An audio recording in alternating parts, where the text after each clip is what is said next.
Jen, it's Fantasy Festivus and time to air your fantasy grievances. Who let you down this week? This week I'm going a little petty just because it's more of a frustration of things that we're accustomed to. Austin Eckler, so right, he's RB1, he's RB1 in half PPR points with 19.8 on the season. He scored a measly 9.8 this week. When you're accustomed to something and you count on someone getting like 20 something points for you every week and then they drop a 9.8, it's a little frustrating. It hurts. So I'm a little annoyed at Mr. Eckler. I don't think it was his fault per se. It was game script and what was happening. But yeah, that's it for this week, Mr. Eckler. Those pesky Chargers, they're just kind of letting us all down lately. But here's hoping they right the ship, and I'm with you. I've got a lot of Eckler, and I'm ready for him to continue his 20-point ways. Now let's get to the show.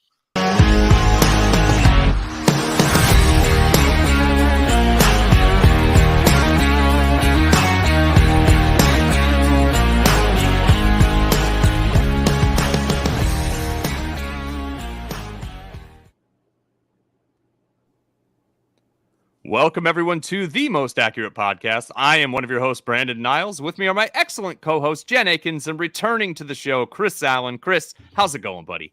I'm doing well. Like we were talking like before the show or like through Slack throughout the weekend and whatnot. I'm just getting back from traveling. Went down to San Antonio to see my daughter graduate from basic training for the Air Force last week. So I'm a little tired. I got home on Sunday and then hopped back on a plane today, and I'm down in Maryland for work. So now just like hopping back and forth like on planes for the past like few days. But happy to talk some ball and actually take my mind off of everything else that's going on. So but yeah, happy to be here with you guys. I missed you guys last week. Jen, how are you doing? I'm good. We missed you too. It's not the same, our little happy trio family gets disrupted. But we love Justin. We were glad he was here, but we did miss you. I'm good. I'm exhausted. I had a little rough health situation last night. I as you guys know, I get chronic migraines, and yesterday was one of them. Till about 3 a.m. this morning, and then got up at 5 to write some articles for 4 for 4. So I'm tired, but I'm excited to be here and talk a little streaming. Brandon is back in his Tua jersey. Love it. Mm-hmm. Got to represent, got to represent. Yeah. I watched Weird, the Al Yankovic story last night. Have you seen this? Good? It's perfect. It's just perfect. It's light and delightful and it's wonderful and it's worth watching. On my list. And it's free on the Roku channel right now. So it's it's perfect. I absolutely enjoyed it. As a reminder, this is our weekly streaming episode where we'll be emphasizing hot pickups for the primary streaming positions. That's quarterback, tight end, kicker, and defense. Let's check out how we did last week. Chris, I took your article and did your quarterbacks last week. Jimmy Garoppolo was our sleeper streamer of the week, finished 19th. Daniel Jones 14th and Davis Mills 20th. Honestly, those are kind of streaming numbers you expect there. I think those are just fine. Tight ends, we had Justin come on. He recommended Greg Dulcich. His hair finished 3rd, but unfortunately he finished tied for 35th. But he also recommended Cole Kmet, who I can't believe the roster ship is down at 20%, but first overall tight end last week for Cole Kmet. Cade Otton was 18th, and Tanner Hudson, a deep option, was 22nd. Jen, just crushing kickers. Robbie Gould, your kicker of the week, tied for kicker 4. Jason Sanders, your second recommendation, tied for kicker 6. Graham Gano and Cairo Santos, you both tied for kicker 14. That's within striking distance. Unfortunately, Brett Maher let us down, tied for kicker 21. But outside of that, I'll take pretty knockdown. Defense streamers, I was high on Seattle, 19th. That's what I get for doubting Tom Brady. I should know better than that. Tennessee was 3rd, though. I liked Tennessee as well. Atlanta, 27th, about as bad as you could get. And I will say, y'all called me out for not picking the Giants last week. They did finish top 10, so shame on me for not picking someone against Houston. This week's buys, Dolphins, Jaguars, Seahawks, and Buccaneers. So it's going to be very, very interesting at the wide receiver position this week, I think, for a lot of us. So without further ado, our sleeper streamer of the week, let's start with that. That's our top quarterback option each week. Chris, who is your number one sleeper streamer quarterback for week 11? Yeah, so my top streamer of the week is going to be Daniel Jones of the New York Giants. Like the Giants that are doing really well, like so far. I mean, think about this, guys. I mean, we're going to be watching Daniel Jones in the playoffs. at this point. Whew. I mean, most likely, I mean, that's what's going to happen. I mean, they're going to win at least 10 games at this point. So it's wild to think about that, but just look at how Daniel Jones has been able to play as a quarterback. It's not just been the passing portion of it. I'll get to that in just a second, but it's also been the rushing component to his game. Brian Daboll, I mean, that coaching staff has been able to whip up at least an efficient game plan for Daniel Jones on a weekly basis. Now it's mostly been on the back of Saquon Barkley, and hopefully he can stay healthy for the remainder of the season.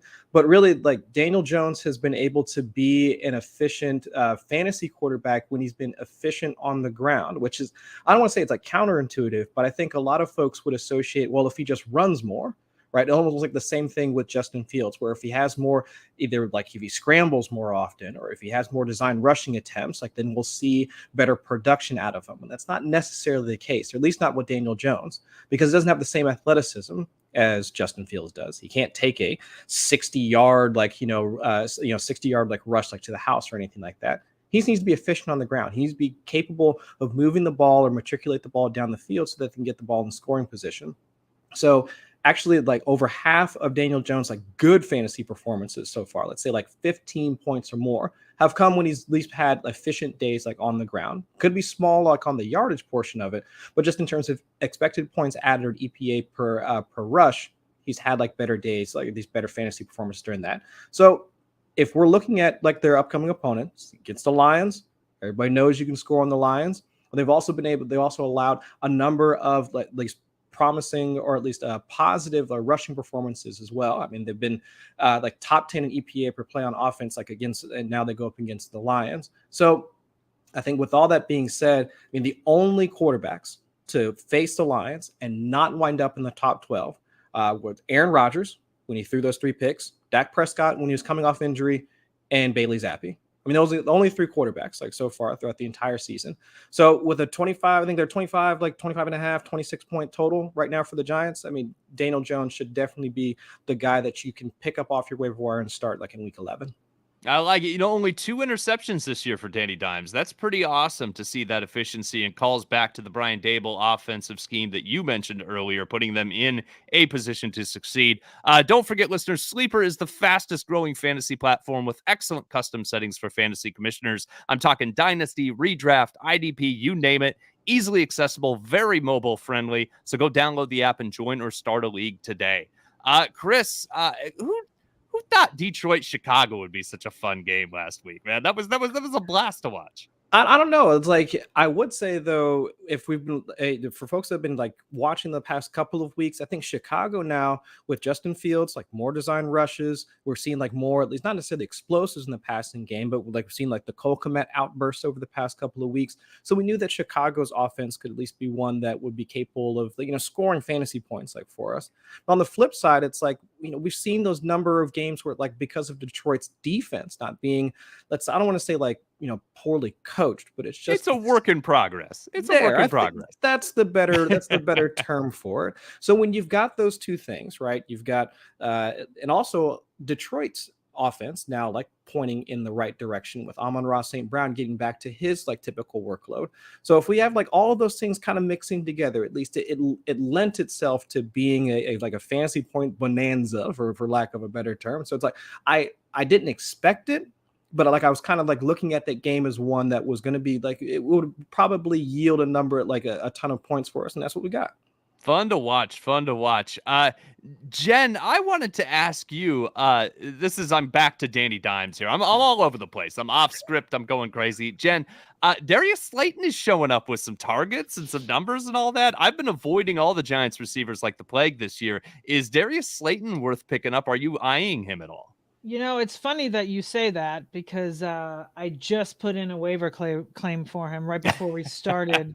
Same. In a league that I just kind of, like you said earlier, this week with buys, it's a struggle at wide receiver. Do I necessarily full on believe in him? Not exactly, but the waiver wire is slim, and we have guys going down with injury. Juju has a concussion. Kupp is now out. Guys that people are coming to, to lean on and start are now not an option. So I feel like you can slide him in, and I don't know. It's weird, right? We're in week 11, and I'm still not I'm still not buying in the Giants. I probably should, but I'm stubborn. And I just, in my mind, every time we sit here and talk about Daniel Jones, I picture him tripping on his feet and falling on the thing. And so I just can't like get past that, you know? I remember it's that. in my brain when people talk about him as a streaming option. And to be fair, I also put in a waiver claim for him because I have Tua in like every league. And I just realized today that, not an option. So I have to grab a quarterback in pretty much every league I'm in. So I have a claim in for him as well. So I can eat crow, and I'm totally cool with it if he, if I get him and he's good. Nice. I have a league that I like a lot with where I'm Waddle, Lockett, Christian Kirk is my 3 receivers. I'm definitely going down Ben Skoranek Boulevard this weekend. We're gonna see what happens. Yeah. So, Jefferson Justice League, thanks for joining us. I hope the Saints can get Kamara working. Unfortunately, there's not much in that. I need to go to Jameis. It's time. It's just time. We're done with Andy Dalton. Like the era is done. We need to go to Jameis and see what we can do. It seems like it. I don't know. I have some I have concerns about Kamara specifically, but maybe it's just the thing. It was just the thing when Jameis was in the lineup that Kamara had like one of his worst target shares. But on the flip side, if Jameis is like, if his aggressive tendencies comes back, he's starting to hit more of those downfield throws. The Saints can actually move the ball on offense. Then maybe they can move Kamara into the scoring position for him to score points. So it could be just like, he might not have the same amount of targets, but if he has some more shots on goal, like some more rushing attempts or even targets put in the red zone, it could balance itself out. I don't know. I see both sides to keeping Dalton in just for Kamara's sake, though. Yeah, shots on goal. I like it. Bringing a hockey reference here. I'm a fan, Chris. I'm definitely a fan. Now, Chris, I've thrown us completely off the rails here. I'm certain you have more quarterbacks for us. So let's have me shut up and get you some more quarterbacks. Yeah. Ryan Tannehill against the Packers. Like we saw last week, like highly efficient offenses or offenses that use like high play action rates, because that's what Dak Prescott did yesterday on Sunday in their overtime matchup against the Packers. I think Dak Prescott, 42% of his dropbacks ran under play action, and that's essentially what like the Titans have been doing like quite a bit throughout the entirety of the season. Not as high of a rate. I mean, that is fairly high, like for a single game. But we know that Ryan Tannehill now back under center. We do know that passing game is at least a bit more effective, especially now they've got Treylon Burks working his way back. And we saw that outburst from Nick Westbrook-Akine for over 100 yards this past week. So, I mean, if there's any way for the Titans to actually really perform well, and this is the Thursday night game, if I'm remembering correctly. So I do think that Ryan Tannehill right now with Green Bay's defense, still looking a bit shaky, at least their secondary for sure. Ryan Tannehill as either a passer or a runner. I mean, we haven't seen it yet, and I'm assuming because of him working his way back from the ankle injury, we shouldn't have expected to see a ton from him this past week. But after the short week, haven't heard any setbacks, or at least there were no in-game setbacks on Sunday. At least we could see at least a little bit of a few scrambles here and there for Ryan Tannehill, and then also a couple of at least one passing touchdown from him to be a deep streaming option for Week 11. Excellent. Are you buying Nick Westbrook-Akine after that big game, Jen? Oh, left you on mute. I'm sorry. I took you by surprise, Jen. I was shifting. No, I think he's a fool's gold candidate. I'm not in on that. Excellent. No. And Tannehill does have Treylon Burks back too, which should help him moving forward, which is nice. As much as I wanted the Malik Willis experiment to work out, it seems like maybe that needs to go back in the oven for a little while. I don't know. It's I was kind of disappointed. I was disappointed in the sense that they weren't using the same concepts, or they weren't hitting some of those easy buttons that they do seem to kind of integrate into the offense when Tannehill's under center. Didn't see a ton of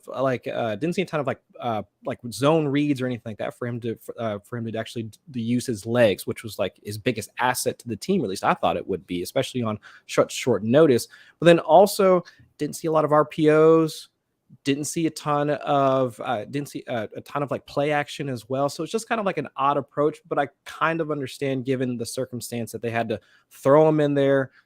Essentially on short notice. I kind of get it, but hopefully we'll see a bit more development for him over the offseason. Didn't our friend Derek Clayson say that over the offseason that because the offense is built for Ryan Tannehill, if Malik Willis has to play, it's going to be trouble because they need He did kind of mention that they're going to need to build an offense around Malik Willis, and it's not. There we go. We should definitely go back to that episode. Let's talk with Sal after and see if we can roll back the tape and see if there's a clip. There has to be a clip of Derek saying exactly that. I think so. I think he said something like that. Also, credit Sal for this another glorious picture of Ryan Tannehill that he's supposed to put up there in a dog. I didn't even notice that till right now. Always with the best pictures. Bill Pizzola wants to know if they should drop Isaiah Likely for Foster Moreau. I want to scream no from the rooftops. Jen, what do you think? I don't know about screaming no from the rooftops on this one. The problem is we don't know what's going on with Mark Andrews, right? They've been kind of hush-hush. I would think he'd be fine after that bye. Maybe not. Moreau is tough because in the past he's kind of not produced in that role. Waller's done. So, and Moreau, well, we'll get to that because he's actually one of my streamers that we're going to get to in a little bit. Nice. But I don't think he's one of those guys that you're not going to get Gerald Everett production from Moreau, but I think he'll be a decent fill-in for the rest of the season. The Raiders are tough. They're tough to count on. They obviously have not been playing well. But I think he, with Hunter Renfrow out, I think he has an opportunity there. There's not a lot after Devontae Adams. So to me, it's not a no from the rooftops. To me, it's a maybe wait and see what happens with Mark Andrews, but Ooh, I think with nobody else to throw to in Baltimore, I'm buying Isaiah Likely as a fringe tight end 1 the rest of the season, even with Mark Andrews. Fringe tight end 1, even with fringe. Really? Yeah, wow. I think you'll see lots of top 15 finishes for him. Interesting. I think he's Andrews. Fine in a pinch, but I don't know that I would use him as my tight end 1. But if you think so. Yeah, I'm buying Isaiah Likely, so you can throw that back in my face along with all my other terrible takes from the last few weeks. Chris, our friend Will Terrell wants to know if Treylon Burks will be effective with Ryan Tannehill. Are you more bullish on Treylon Burks coming off that injury? We saw him; he was shaking a little rust off last week, but he looks okay. What do you think? Yeah, I think even prior to the injury, we're starting to see at least some flashes. I wouldn't go as far to say that he was going to even come close to replacing AJ Brown like in his rookie season, but at least from a target share perspective, at least from an air yards standpoint as well, we were starting to see that opportunity start to tick up for him. So I'd say, yeah, might not be for this week, but over the next few weeks as he works his way back into the offense, sure, I'm buying it. Nice. I like that. Okay, Chris, you've got 2 more quarterbacks, and I keep derailing you. My mistake. Go ahead. No, that's no problem. So Taylor Heinicke against the Texans. Hey, man, I don't know what to say about Taylor Heinicke. I think definitely after last night, he's probably finessed his way into at least a long career as a well-paid backup in the league. But every time that I think that Heinicke and the Commanders in general are going into these matchups where there's no way they can perform, the term gamer just keeps coming to mind when I think about Taylor Heinicke, because it's either the scrambling or it's the tight window passes on third downs. I mean, they were, if I'm remembering the stat correctly, they were 14 of 16 on third down, against the Eagles. I mean, just drops in the bucket to Terry McLaurin along the sideline. I mean, they were really challenging them until, of course, you could see him start to feel himself, especially on his first interception, where it was just he threw a floater out there and it was just CJJG just went up and just plucked it out of the air. So it's just stuff like that where he does have to reel himself in. But again, this week, playing against the Texans, I mean, so far, I mean, the Houston, they're 29th in dropback success rate. I mean, they've pretty much given up, let's see, decent numbers to most of the quarterbacks that they've faced because their run defense has been fairly tough, or not, fairly soft rather. So while I'm not expecting whatever combination of Antonio Gibson or Brian Robinson to completely steal the show, either way, Taylor Heinicke should be at least, again, a solid deep option for week 11. I like it. It's been fun to watch the Heinicke show. Yeah, I think, again, while I don't think that he's ever going to be he doesn't have the requisite traits to really be a starter. He's shown the Commanders that, I mean, they really should have just gone ahead and stuck with them versus trading whatever capital they did to pick up Carson Wentz, because it's just what really has Wentz added to the team at this point. He hasn't really elevated any of the players around him. I don't want to get into a little QB wins discussion, but I think just overall, if you wanted to get through this season by trying to evaluate what you had on, like what you currently have there on your personnel, like with your personnel on the roster right now. I think Heinicke would have allowed you to do that without really hamstringing yourself in terms of like what picks you might have available over the next couple of seasons. Yeah, I think that Carson Wentz trade is the worst trade I've seen since the last Carson Wentz trade. I really do think so. Yeah, so. I mean, I would say out of the some of the horrific things that I've heard, like from both Chris Ballard and Jim Irsay over the past like couple of weeks in terms of like how they want to build the Colts franchise, I will give Chris Ballard credit for fleecing the Commanders in terms of like, hey, just go ahead and take this guy that was terrible for us last year. Like, yeah, pretty good job on his part. Absolutely. Danny, I'll get to your trade. I want Chris to tell me about Marcus Mariota first. Yeah, that's the last one. It's just worth mentioning. I mean, since the Bears, like, no Robert Quinn, no Roquan Smith. I mean, they've really been gashed like on the ground. I mean, this is exactly how the Falcons want to operate their offense. So, I mean, we didn't see like massive outbursts like from either like Miami like or Detroit on the ground, because that was what Miami pre Jeff Wilson and then Detroit without DeAndre Swift. So, I mean, but this is a team now that is built to run. I mean, we saw that just this past week, like even in the rain, down points like to Carolina, they were still running the ball at just a ridiculous rate. We know how this is what Arthur Smith wants to do. So while like I'm more concerned about whether or not it's going to be, who is it? Huntley or CPAT or Tyler Algier or like Avery, like also getting involved. I think it was like a 5-man committee like last week in terms of how many different people were ball carriers for them. I mean, Marcus Mariota could wind up like getting in a short score. So he's, again, worth mentioning. I mean, he just had like 17 points last week. Yeah, it's very interesting. I keep waiting for him to get benched, but they keep saying it's not going to happen. So I guess that's the way it goes. Yeah. Jen, let's talk about Danny Morales' trade. Wants to know if they should trade Alvin Kamara and T. Higgins for Deebo Samuel and Tony Pollard. Your thoughts, Jen? My thoughts. It's tough for me because they all kind of have a risk associated with them, right? I think I probably like the Deebo Pollard side, but you could talk me into either side of that. I just I don't know. Higgins is probably the player I want the most in the trade, so I don't know. Yeah, because both sides kind of have warts, right? I mean, Kamara's not getting the usage that we're used to. Pollard is stuck with Jerry Jones not, starting him. And Deebo appears to be healthy now, which is good. He, coming out of the bye, he seems to be all right. So, I mean, I don't hate either side, I guess. Yeah, that's kind of where I am too. I would say whichever player is your favorite, Danny, take that side of it, because I think they're very fair trades, and both have some risk reward potential there. And as we always say, it depends on the rest of your team too, of what what else you have and whatnot. Yeah, of course. So Jen, let's get into tight ends. Let's do your tight end streamers. All right. First one on the docket is Foster Moreau, who Brandon wants to scream from the rooftops to not pick up this week. No, I just like Isaiah Likely better. No, I know. I'm totally kidding. I'm kidding. Listen, look, Foster and I are tight. I don't want anything to be down. I don't want anything getting out there. Yeah. Foster and I, we hang out in my head, and we've been good friends forever. We play pinochle together. That's what we do. And I just don't. Okay. I don't want anything going out there. The Foster Moreau hate. I don't want Foster Moreau Twitter to come at me. That's it. Learning so much about Brandon today. I don't think yes, the pinochle. I'm kind of that's a thing. And then Foster Moreau. So yes, Foster Moreau is he's the number one guy for me. I will preface all of this by saying tight end is pretty gross this week. So it's not like I'm endorsing any of these guys to put up like 20 points this week, because I just don't think it's going to happen.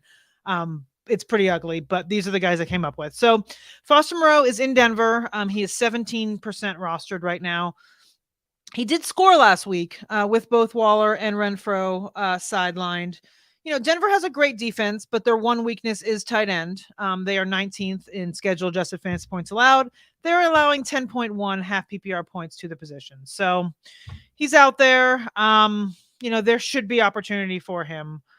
Second guy on the list, Tyler Conklin. He burned a lot of people in week 9. He put up a huge fat stinker in week 9 when everyone was excited about him. But he does have a really good matchup this week. New England is 25th against tight ends. So, once again, he's only 14% rostered. So kind of hold your nose, pick him up, put him in kind of thing. Third guy on the list. This was the interesting one to me, Jen. Well, This is the one I want to hear about. Yeah, I don't love this at all. Once again, we're in a position of kind of next man up, right? Trey McBride, I mean, he doesn't really have a ton of, goodness as far as track record goes. And he doesn't have a great matchup either. San Francisco is, I think 4th against tight ends. But if you're desperate, Zach Ertz was getting a lot of volume and he is now gone. So it's one of those things. He's only 1% rostered. So this is like, if you're in a super deep league and it's a slim and he's there, just put him in and hope he, falls into the end zone, or if it's if it's PPR, he gets a few receptions. I don't think he's going to put up, 15 fantasy points for you, but it like I said, it's tough out there in the tight end streets. So I threw him in there as kind of a deep league option because, Ertz is out for the season. So he is the next man up there. Whether he does anything is yet to be seen. I threw in one more at the end. We don't know yet if Daniel Bellinger is back. I know he can be back this week. There was talk of him being back this week. So if he's there, he's only 1% rostered. If not, Tanner Hudson is 0% rostered. And they're playing Detroit. As, Chris was talking about earlier, Detroit is 31st in the league against tight ends. It's a dart throw as well, but the Giants are playing well offensively. And he's, either of these guys are in the mix. So once again, if you need them, they're pretty much on every roster. And if you had Goddard, if you have, one of the other guys that's out this week, if you had Ertz, we all kind of have holes to fill. So, or if you have Pitts and you just are tired of putting him out there and you want to just throw a fresh body, there you go. Wilter, I've been watching your Twitter for a long time now, and your hatred of Kyle Pitts. I'm going to make a quick argument for Kyle Pitts. It's very quick. You have Freiermuth, and Freiermuth is the guy you're starting anyway. So if it's a stash guy, if you had to trot him out, I'd say go pick up Moreau. But if it's a stash guy that's not in your lineup, I'd hold on to Pitts just in case they go to Ritter and just in case that matters. That's my only argument. Although I don't usually roster 2 tight ends anyway. So not a big deal either way. And Jefferson Justice League track record of goodness. Jen is definitely the most hashtagable person at 44. Yes, that's definitely another one, and I love it very much. Jen, tell me about the kickers this week. Is it a good week to stream kicker? It is not. Unfortunately, no. I mean, I came up with some guys, but honestly, like a lot of the highest scoring implied team totals and a lot of the guys I want to go to are the high guys that are rostered. Your Butker, your Bass, your Tucker, all those big games are those guys. And we're down to kind of scrubs between buys and guys that are, not streaming eligible. It's pretty ugly. And I don't say that very often for kicker because I can always find them. Yeah. I found some, but it's not pretty. Far and away, the best one, I'm going back to the well again with Robbie Gould. He's only 40% rostered still. I have a feeling that will not happen after this week. He's coming off a kicker 4 performance of last week. San Francisco seems to be healthy and playing well after the bye. They are in Arizona this week. They're an 8-point favorite with 25.75 team implied total. So he is far and away the best streaming option out there. He is 47%. So, it's hit or miss, obviously, close to 50% odds of whether he's in your league or not. But yeah, so he's my number one guy. Second guy is Greg Joseph. Also coming off a really good performance. He's kind of been up and down all season. He's had some bad games and some good games. I've noticed that. But he was kicker 5 last week. So, they are at home in the Dome, which is a good thing, right? They are actually, the Vikings are underdogs at home against Dallas. They're 1.5 point underdogs and team implied total of 23. So, and he's only 17% rostered. So he's there. Like I said, he himself has been inconsistent. He's missed some stuff.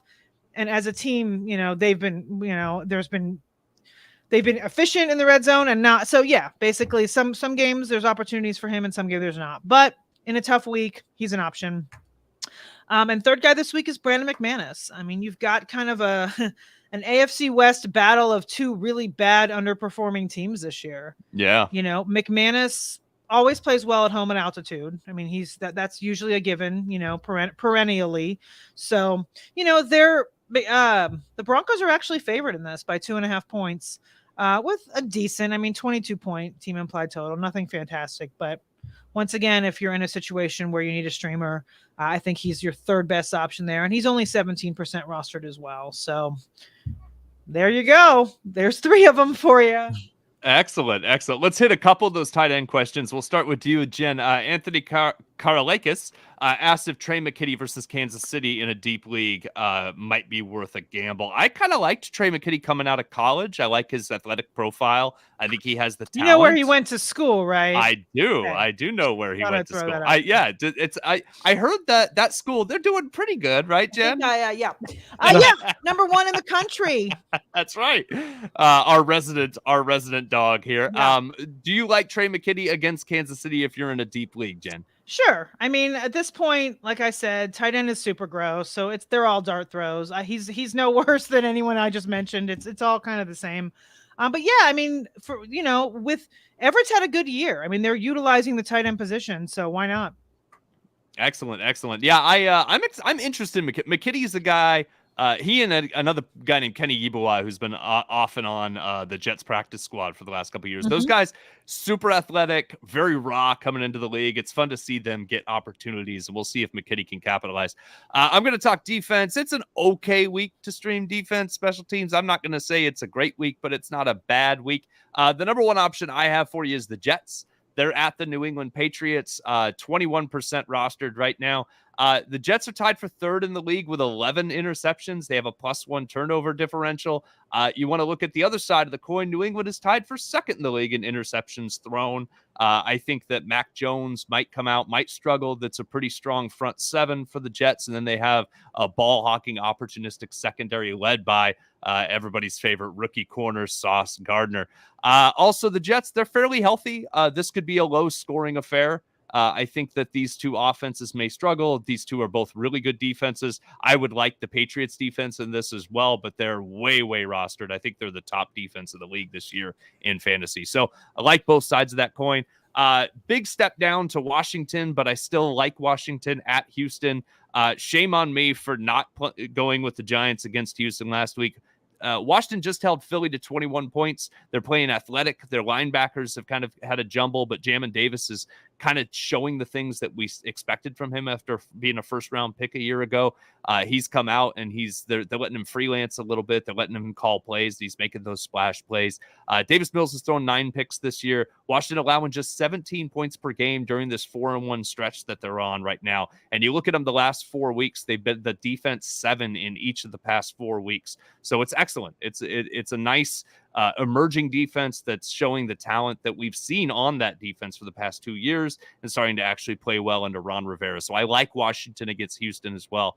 And then if you're scraping a little bit, and this one I'm not as excited about these other two, but if you need to go, the Bengals against Pittsburgh is kind of interesting. Kenny Pickett's thrown 8 picks, and he hasn't played as many games as Davis Mills and the New England Patriots team. So 8 picks already. Steelers haven't scored more than 23 points in a game this year. Only Denver has scored fewer points than the Pittsburgh Steelers. And the Bengals are getting healthier on defense, not on offense, but on defense. So DJ Reader, Brandon Wilson may be back this week. That should help the defensive side of the board, especially DJ Reader up front. That'll help stuff the run and force Kenny Pickett to throw. So I think turnovers and sacks may be very, very possible in this matchup. And then if you're absolutely positively desperate, I don't like the Bears defense at all. But the last 2 weeks they were the defense 4 and the defense. Oh, I'm sorry. The last 2 weeks against the Falcons, Carolina was the defense 4 and the Chargers were the defense 12. Carolina and the Chargers aren't good defenses. So Bears, maybe they have 9 interceptions this year. Mariota looks kind of terrible. Falcons been under 20 points in 3 of the last 5 games. If you squint and you kind of, hold your nose a little bit, maybe the Bears have a halfway decent fantasy defensive game for us. I wanted to ask you, Chris, this Bengals defense, it's been really hit or miss this season. Do you think as they get a little healthier, do you think they're going to round into form as our resident Bengals fan? I think so. I do have some. I put my faith in Lou. I can never pronounce his last name correctly, Numeruno, if I'm remembering correctly. But I do have some faith in the defensive coordinator and just the fact that, like, I know we don't have a Awuzie, and I know that without the interior defensive lineman, like, also like being banged up as well, like the run defense has been something of a problem. But I do think now, like, they've tried to bring in, like, so Dax Hill, like the rookie, they've had him like move out to the to play like a perimeter corner to help out with Awuzie being out. And so like they're trying to like at least try some new coverage schemes in order to kind of like boost the defense as well. So I do think there's a chance they can actually get things back on track. And especially against the Steelers and the way that they're, I mean, like you just mentioned with Kenny Pickett, like being somewhat erratic, like so far, I think this week they should be able to get by. But man, like if they really want to have a shot at making another deep playoff run this year, like there has to be a little bit more from the defense in order to really help them out, especially with Jamar Chase like still in crutches as of this week, last I saw. Yeah, I want to see that opportunistic play that they did so much of last year. I hope Logan Wilson can get right, because he seems like he's been, he's not on the injury report, but he doesn't seem like himself to me, Logan Wilson. I agree. Yeah. Mm-hmm. I'm hoping he gets right. Jen, Jelly of the Month wants to know if they should stick with Tyler Bass this week, despite the bad weather potential, or stream. That's a Chris question. Is this what? I mean, are we really like? What's the Snowmageddon situation? Is it going to be a lot of snow? Because I looked at that. So like I saw, for folks that don't know, like behind the curtain. So I saw like our own Connor Allen like posting about that in Slack earlier. So I took a look at the weather forecast for what's going on in Buffalo, well, like Orchard Park, like specifically for this week. Not really seeing like anything to be like super concerned of, at least for the kicking game. Now it's going to be cold as all get out. From last I saw, it was supposed to be like 15, 16 degrees like during the game itself. But I didn't see any snow, like no snowfall during the game. Like there would be snowfall the morning of, but nothing during the game itself. So if it's just going to be cold, and I saw like 17, 18 mile per hour winds or something like that, I still think Tyler Bass should be okay like for the matchup. But if it gets worse, of course, make some adjustments. As of right now, I think Tyler Bass should be fine. Yeah, okay. I agree. I mean, if it's legit dumping like a full scale snow game, then they probably won't even kick. I would think. Yeah. But if you like just cold, then yeah. I mean, I have Bass as well, so I'm right there with you. Yeah, I'll keep an eye on it though. I'd be more concerned if the forecast was saying like, yeah, it's going to be just like massive snowfall throughout the game or something like that. But I mean, again, we're 5 days out, so let's talk more about it on like Thursday or Friday. Yeah, sure. Daniel Duong, I do like the Saints against the Rams. I think the Rams without Kupp, even with Stafford without Kupp, but without Kupp, without Stafford, definitely look at those Saints. They're rostered in too many leagues for me to have included them this week, but they're a good, solid defense most weeks, honestly, but especially in that specific matchup. I like that a lot. Darius wants to know if they should trade Jalen Waddle, AJ Brown, or DeAndre Hopkins for Travis Etienne. One of those, any of those, what do you think? Let's start with you, Jen. Well, as we've talked about before on this podcast, I think all of us, or at least I know, are not big fans of one-for-one trades. I think, like we always say, depends on the rest of your roster, depends on your other running back. But yeah, I mean, Etienne is playing well. So if you absolutely need the running back help and you have depth at wide receiver, then yeah, I mean, I'd probably trade Hopkins if it were me out of those three, except for, and I know someone mentioned, I saw in the chat down there, if we had seen AJ Brown hobbling on the side, and I did see that, but they didn't really address that. So I'm not sure. He definitely grabbed something. It looked like, I'm not sure if it was a foot. I can't remember exactly. But I do remember seeing it. So, but I haven't heard anything today, so I don't know. Yeah, he was talking to the media after the game, so I'd assume he's okay. But that's a good point. Yeah, we'll have to definitely watch for that. I'm okay with any one of those guys. If you can handle having both Waddle and Etienne on bye, then I'd probably go with AJ Brown. If that would be a problem for you, I'd trade Waddle. That would probably be me. But I'm okay with Hopkins too. I think it's a fair trade all around in general. Daniel, I would put the Saints just a little higher than the Jets rest of the season. But either way, I'm good. Both of those are solid. And Oh, you didn't ask rest of season. I'm sorry. So I'd put the Saints just below the Jets this week and above the Commanders. That's where I would put the Saints defensively. So let's call it for today. I want to remind everybody that's listening, we're hosting a trade special show tomorrow at 6 p.m. Eastern Standard Time. I'll be here joined by very smart people, Ryan McDowell of Dynasty League Football to answer Dynasty questions, and Pat Fitzmaurice of Fantasy Pros to answer redraft trade questions. Bring all your trade questions. You can tweet them at me. You can come here, join us in the chat. That's all we'll be doing is answering trade questions. And if you don't come, I won't have any, then I'll just have to ramble, and nobody wants to hear that. So absolutely join us. Play pinochle with yourself. There you go. I'll come. That's not a euphemism. Look, I'll come. Or maybe it is. I don't know. Wow. Hashtag history of goodness there. So I'll call my buddy Foster. We'll play some pinochle. It'll work out really well. That's what we'll do. Okay. All right. So let's call it for this evening. Let's hear. Thank you, Chris and Jen. Always a pleasure. Don't forget to subscribe to the podcast, listeners. You can follow us on Twitter at Jen Eakins NFL, at Chris Allen FFWX, and at 2 Guys Brandon. Thanks so much for checking us out. Have a good day.